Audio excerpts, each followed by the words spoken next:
When Okay, welcome. We are in for such an exciting episode today with Lauren Hardy, who is a young, energetic woman that I met a couple of years ago and was so impressed with and excited by her enthusiasm and drive and success she's had as a real estate investor. So welcome, Lauren.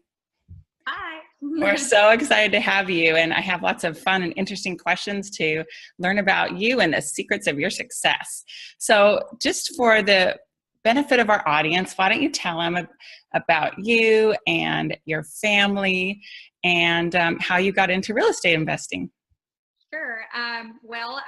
Let's see about me. I'm 29 and I have two kids and I'm married. I live in the city of Orange. I am a full-time real estate investor. I flip houses. I do wholesaling, and I just got into some new development. So I'm building two new houses. So that's kind of a new project for me. Let's see what else. I know I'm pretty busy with my kids most of the time, but I also do the real estate thing full-time too. So it's a lot to juggle, but I love it, and I probably wouldn't have it any other way. Well, yeah, I think it's so great when moms like yourself can work from home on a flexible job or career, whatever you want to call it, that allows you to be there for your kids when you want to be. So how old are your kids? They're 2.5 and 5. Yeah, so they're at that point where they like their mommy a lot. They want their mom around, and they would miss you a lot if you were gone 50 plus hours a week at some corporate job. So I think that's super awesome that you've been able to work a way to make income and be with your kids so much of the time. That's great. Yeah. So tell us more about what led you to real estate investing, what drew your attention to it, and how you got started in doing it. Well, mainly, my daughter. I had my daughter Reese, and I realized that it was really difficult to raise children and work an 8 to 5 job, working for a company, and being able to juggle, the responsibilities of being a parent while maintaining a full-time job. It was just really tough, especially like when it comes to like when your child is sick and getting the child to the doctor and doctor's appointments and being up all night and then having to get up and go to work and be there by 8. I mean, it was all really tough. And it wasn't really real estate. I went into real estate because that was my background, but I probably would have done anything at that point to just be able to work from home. I was more motivated at how do I kind of create a lifestyle. I'm really big about lifestyle design, and I had this idea in my head of like what I wanted in my life to look like, and my Monday through Friday, what I wanted it to look like. I just didn't know what I needed to do or what I wanted to do to get there. My brother, though, was already flipping houses at the time, and it didn't really occur to me until like one day we were just like at a barbecue, and he was, I think I was telling him I'm frustrated with my schedule, and I wish I had a more flexible schedule where I can kind of do whatever I need to do with my children, and then I can work when I need, to work. And he said, well, why don't you try what I'm doing? And I never really thought about what he did. I just, but the schedule was right. So I said, okay. And then he started mentoring me, teaching me a little bit about the business. And we came up with an agreement that if, I can find deals, he would figure out everything else and kind of just teach me along the way. So the first thing I learned how to do was just, find deals. And that was all I was doing kind of day in and day out.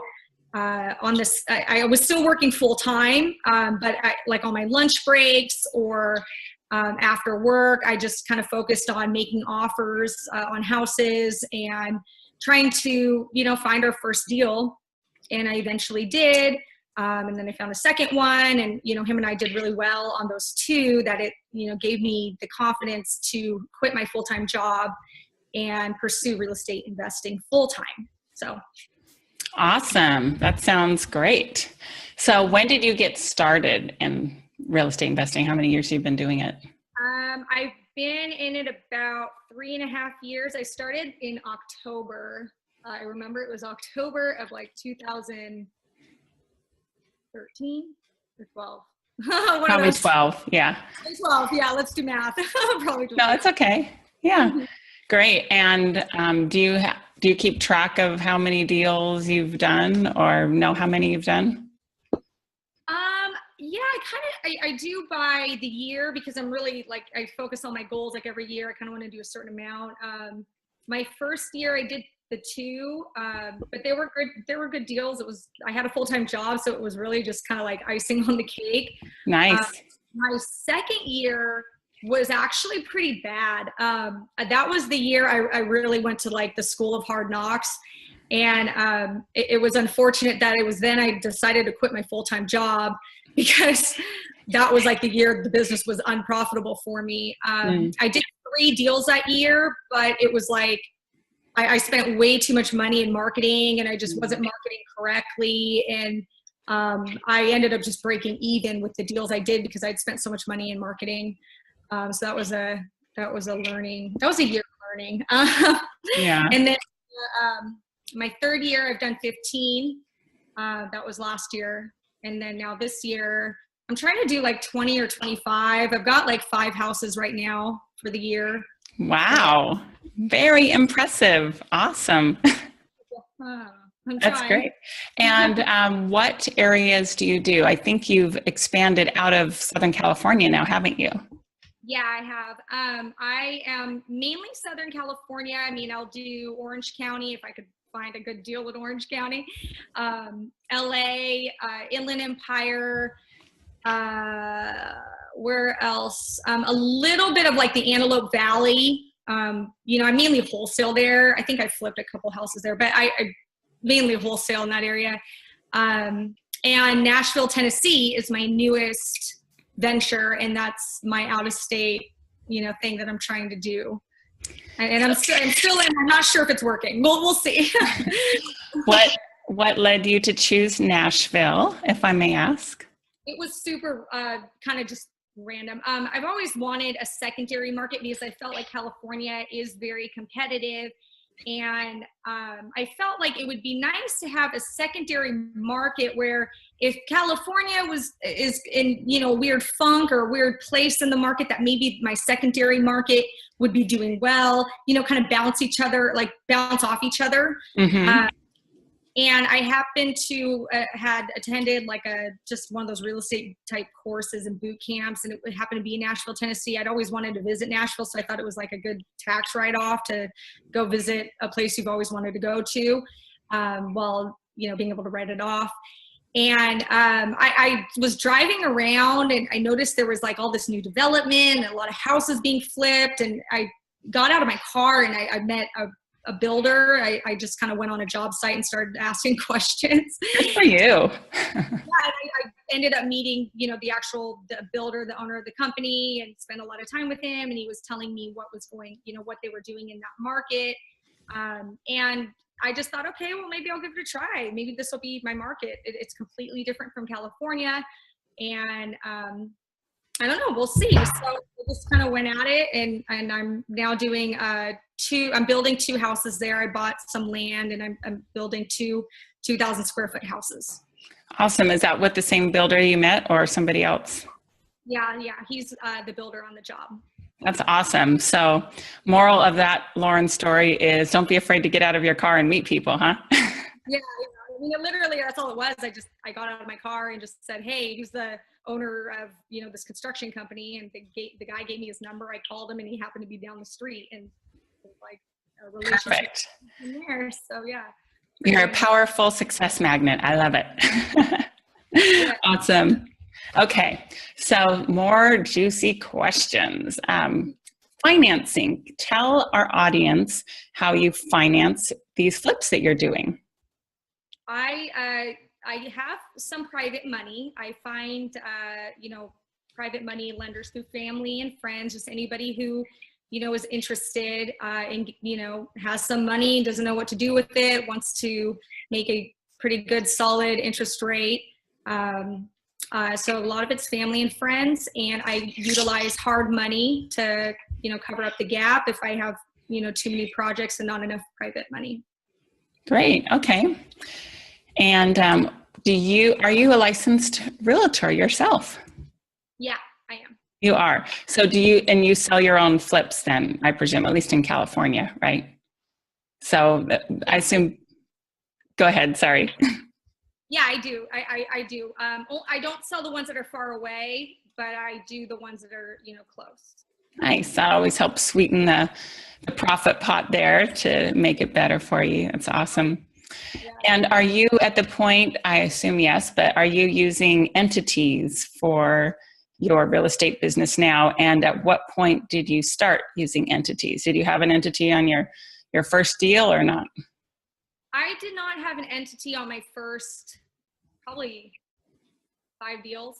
I love to hear that. That is great because so many people think they got to go make a company before they can do this, but you are living proof you don't need that, right? No, you don't. I mean, and honestly, it's like save the $800 LLC tax every year until you really know that this business is going to work for you. I mean, I didn't really create an entity until I really felt like, okay, I'm going to keep doing, this, and I should probably start up a company and that sort of thing. So yeah, I didn't really start until I'd done at least 5. But yeah, I use an LLC. I take an S Corp election, and I have an entity here, and I have a Nashville, Tennessee entity. Great. Okay. Great for people to hear that. What would you say is the most frustrating part of being an investor? I for would you? say not like really knowing how much money you're going to make every year. Oh, yes. It's like you really don't know like what your salary is going to be. You could have a great year. You could be thinking your year's going really great and then lose a bunch of money. So that would be the most frustrating, is that there's just a lot of uncertainty. But if you have the personality where you can be okay with that, then it helps. Yeah, for sure. I understand that. It's not a business for really conservative, risk averse people. I mean, there's lots of unknowns, and you can make, the best predictions you can of your after repaired value and your budget and everything.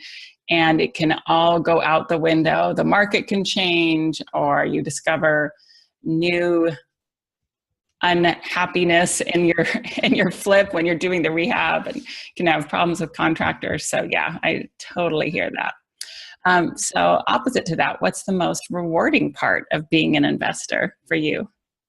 I would say like just lifestyle design, that I can kind of design my day or my week on my terms. I can, if sorry if you hear my phone ringing. It's okay. I like that, if my kids have, a party or something at school, I can volunteer for it. I can be there for, every moment, all the special moments that I wasn't really able to be there for when I was a full-time working mom, working for a company, working in the corporate world.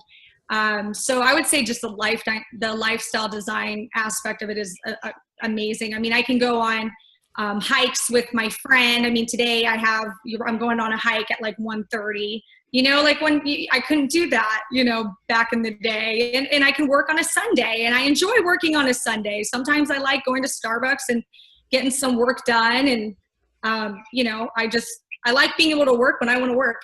So, yeah. I find that you work better that way.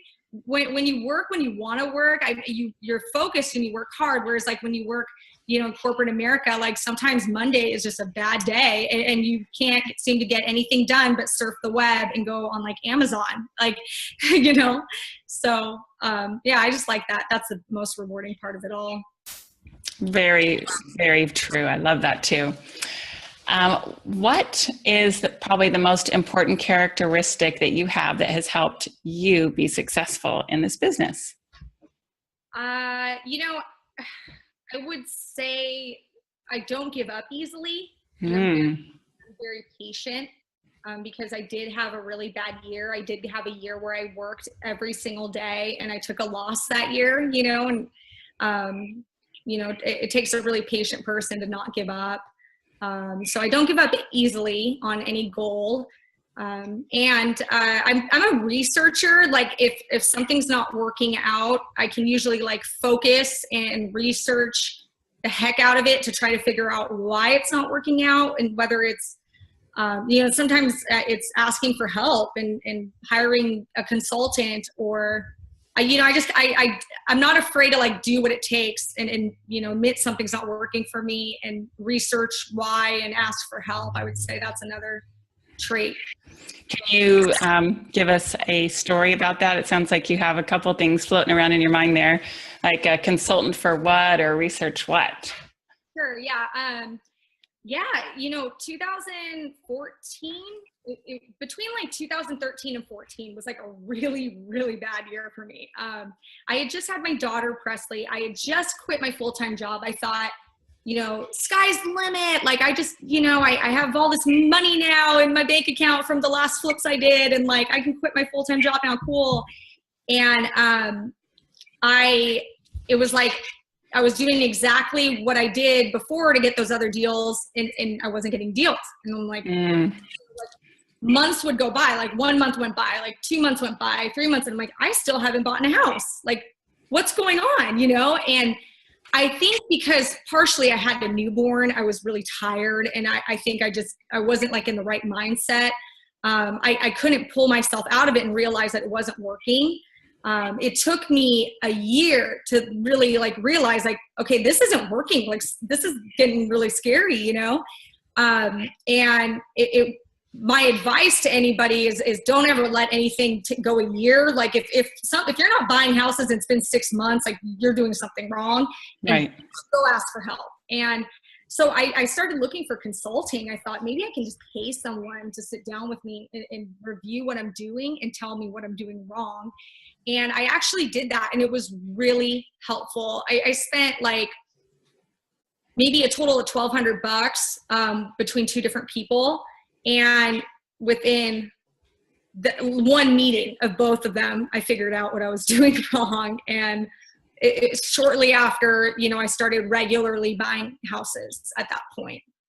What a great story. That's really fascinating. And I bet most people would not think, oh, let me go pay someone for some of their time to look at what I'm doing and give me some advice on how I could make it better. But good for you for going for that. And you went to two people. Really good. That's awesome. Thank you for sharing that story. Okay. Next, how do you feel about, you are a woman in this business, and how do you think women do in this business, compared to men? Is it easier? Is it harder? Is it any different? I think it is. It isn't. I think women can sometimes not be as good at negotiation. I think we're, taught and trained kind of culturally to not ask for things and ask what we want and be polite.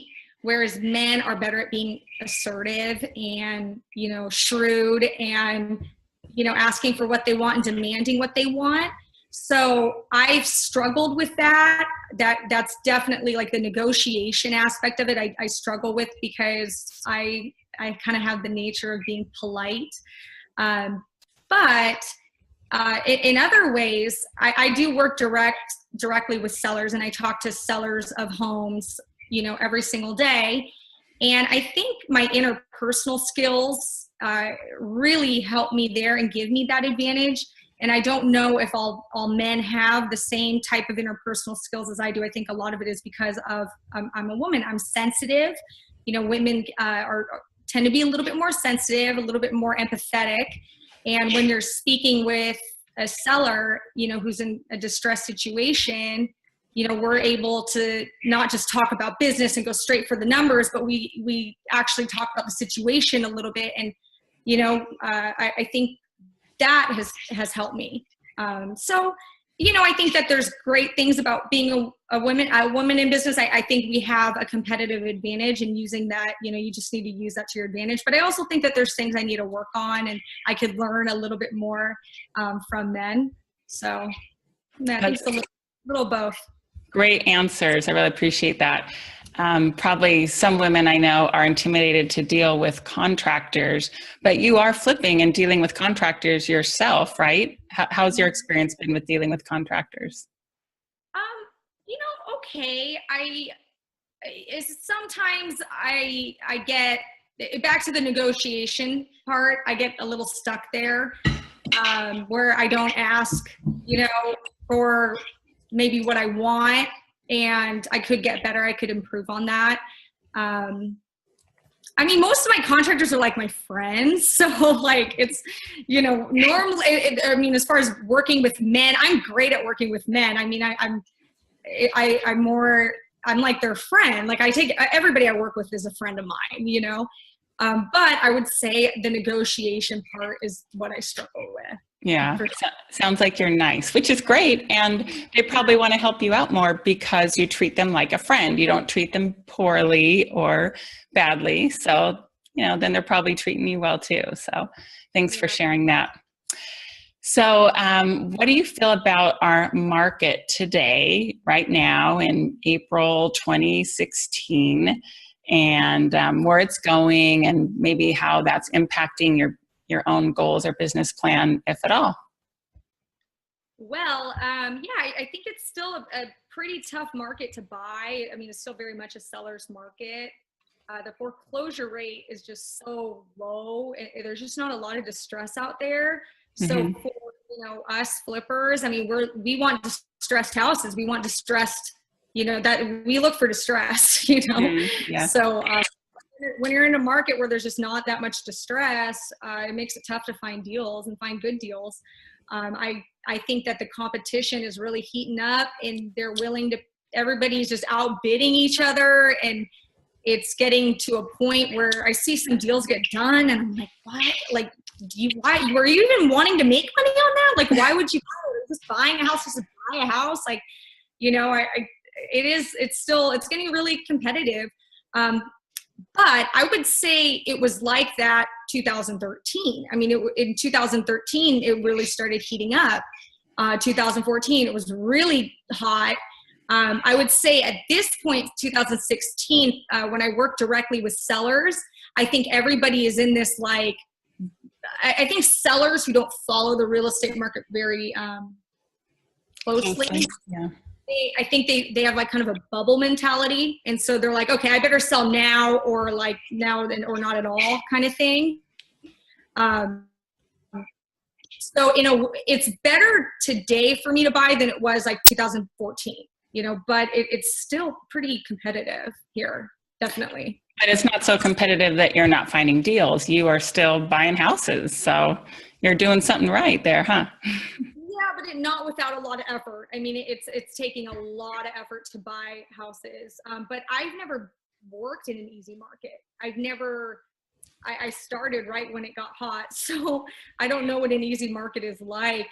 So I really can't give you like the objective opinion. But from what I hear from other people too, is there's just a lack of distressed deals out there, and everybody's kind of bidding for them. Yeah, certainly in Southern California, that's what we're finding to be the case. But the flipping business is different in every area of the country, as I'm sure you saw in Nashville when you were there. So yeah, it's definitely a localized business. So do you do any other investments other than real estate? No, not now. For right now, it's real estate. I love it. What we did is we made money in real estate and then ventured out to other things. So maybe that will be in your future. Fun things coming up. So what would be your advice for someone new starting out? Just educate yourself and don't quit. Just keep going, keep doing something. Every day, do something that'll help you get a deal, and just keep learning, learn and apply. I think there's a lot of people who learn a lot, but then they don't really do anything with the knowledge. They don't really learn, like they learn and they take a course, but then they don't really like apply what they learn, or they, apply what they learn, a little bit, like, they maybe make one offer a week, or they make, one offer a month, and a year goes by and they go, I haven't bought any houses. And I'm like, well, I just made 15 offers this week. How many did you make? well, none. It's like, you're not working hard enough. You really have to work really hard. This isn't an easy business. It is a job, it is, you got to put your hours in, and you have to kind of work your butt off, Well, I like how you're telling the truth there. So back to the number of offers per week, do you have a certain target that you try to hit every week, or is it just based on the number of calls you're getting off mailers? Like, okay, if you're getting a lot of calls, you're making more offers than if you're not, I assume. But how does that whole part of your business work? I shoot for 15. It doesn't always happen. 10 would probably be a little bit more realistic. But, it really depends on the marketing and what it produces. Sometimes I'm not getting a lot of calls, or sometimes I do take an off week every month. So I market for 3 weeks heavily, and then I take an off week. And the off week, the purpose of that is more to just kind of like, do other business things that I need to get done. Cause you get so busy handling all these leads and following up with them and everything that you need a kind of like to break it up. Mm-hmm. So I do 3 weeks on, 1 week off. So my off weeks, I usually don't make that many offers because there's not any new leads really coming in, or not that many. But on the off weeks are more when I follow up with all the leads I made, or all the offers I had made, 2-3 weeks prior, follow up. Hey, where we're at? You got that offer? I didn't hear back from you, blah, blah, blah. So that week is kind of like a follow-up week, I guess. So I do try to shoot for, I've heard people say 1 offer a day, 5. I don't know if that's enough, to be quite honest. I kind of think at least 10 to do a deal a month. I would say you need to be at least trying to do 10. And would you mind sharing either how many mail pieces you send out a month, or the dollar amount that you spend? Oh, I don't want to scare you. Well, and the audience can keep in mind that this is a full-time thing for you, not a side job, that you're a full-time wholesaler and flipper. And you've had some success and made some money to pour into your business too. So, yeah. Yeah, it's a lot. I mail between 14,000 to 16,000 mail pieces per month. That comes out to... honestly, anywhere between like $6,000 and $8,000 a month. But I'm kind of including in that other marketing stuff. Like I have an assistant who helps me with those leads. So, I would say probably $8,000 a month to pay for the assistant that helps me too. Okay. And do you use a list company, or do you get your list from title companies? And do you use a service to send out your mailings? Yeah, I use list companies. The title companies in California, at least, I don't know if this is a nationwide rule or if it's just California, but they can't give you equity. They can't filter out houses by equity. And that's a real problem for me because I can't really buy underwater houses. So, unless you do some kind of creative financing thing, that's another topic, but that's not what I'm focusing on. So, title company lists weren't working for me because I couldn't do equity. I couldn't get rid of those homes. I'm not going to, and you don't want to waste marketing dollars on houses that you can't even buy anyway. So I pay for lists, and I use like a list provider, or, you can use a list broker. So that's what I do. And then I have they're called Postcard Mania. And if anybody needs, they can hit me up, or, I can give you the contact that I have, for them.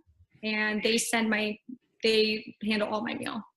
Nice. Well, thanks for those tips. And I'll be sure and put that in our show notes. So for the ending of our show here, what kind of words of encouragement would you have for new investors, especially as they might feel overwhelmed by how much information there is out there to learn about the business, and if they're not getting quick results? So what encouragement do you have? I have to put myself in that place, because I was in that place, and I remember it very well. I still feel like in a way I'm in that place because it wasn't too long ago that I was there. There's like I call them the 1%ers. There's like a 1% that like they get into this business. They buy their first house within 6 weeks. They buy their second house, they make all this money, and they do fine. And like, they never seem to like go through this like 2-3 year trial period, like where they can't figure it out. I don't know. That's like a 1%. We all know those people too. Like everybody knows like that one person that you're like, you really never had a problem like getting started. Like, I was not a 1%er. I was like the rest of the people that had a really hard time figuring out how to turn a profit out of this business. And I will just say, don't think that you're not made for this business because you're not turning a profit within your first year.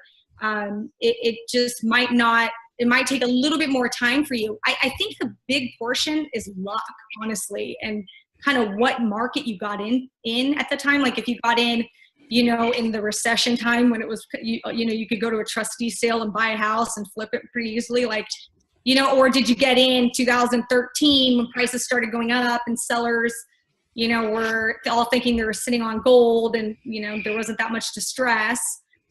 So, luck, timing, some of it has nothing to do with you.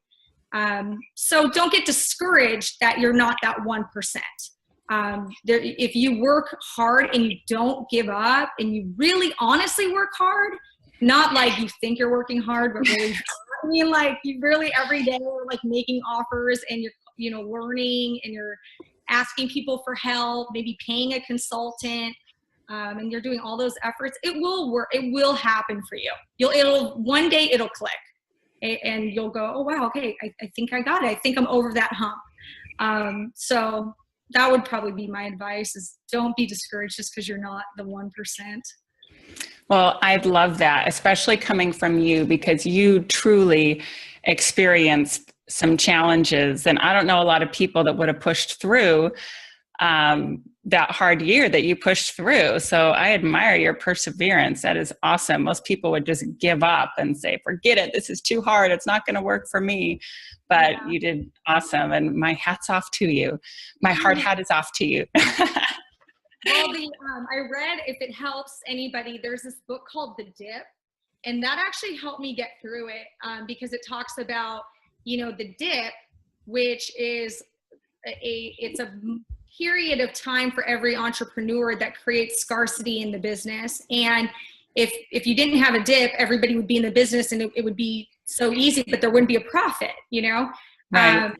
The purpose of the dip is maybe you did good at first, right? Like my first year I did good. It was almost kind of too easy. And then boom, it got really hard. And that dip is purposely there so people will fall out of the business. And if you stick with it, eventually you'll get through the dip and you'll be in the business while all these other people quit. So I read that book and I really suggest that book to anybody who's going through, a period of, a time where they're just feeling like they can't do it and they're getting really discouraged. I think that was a really good book for me. Oh, I love it. Excellent advice. Well, if anybody wanted to get in touch with you, would you like to give out your email and your website, which I could also include in our show notes?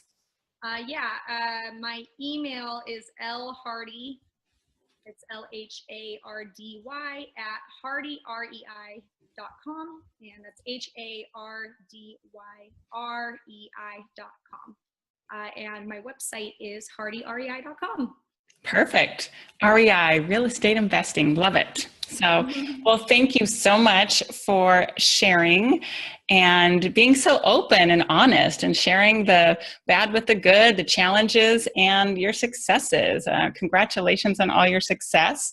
I am in awe of you and I love your strength and your being a great role model, especially for other young women, because not only is it rare to see women in the business, but to see young women and with kids. So I'm just super impressed with you and thank you for your time and just really appreciate it. And maybe in the future, we can follow up with you and see where you're at in months down the road. So thanks, Lauren. Awesome. Thank you. And you too are a role model as well. I mean, to me, because I remember meeting you a few years ago. Looking up to you and going, okay, I could be like her one day, I can do it, and so you were absolutely, one of the role models for me as well. So hats off to you. Okay. Well, thank you so much. Hey there, thanks for watching the video. Make sure you like it and click subscribe to get notified of more videos. And you can go to hardhatholly.com for a free download on secrets to finding great deals.